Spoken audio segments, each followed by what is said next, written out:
Introducing OneSync by Feit Electric, the only customizable and easy-to-install under-cabinet lights and accessories that can connect wirelessly, eliminating complicated wiring behind or between cabinets. Today, we're installing the OneSync outlet line adapter.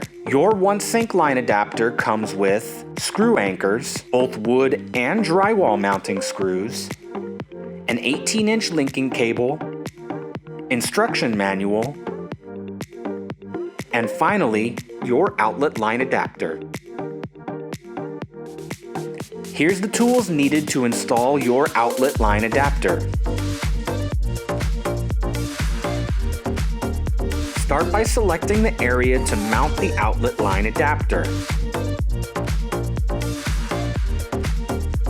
Then, mark the desired placement. Mount the outlet line adapter using the appropriate screws or screw anchors if installing in drywall.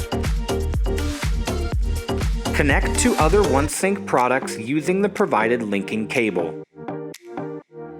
You can now power additional home appliances or OneSync lights without cluttering your counter or wall space.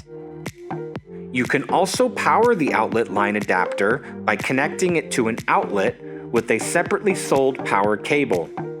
Congratulations! You've successfully installed your outlet line adapter.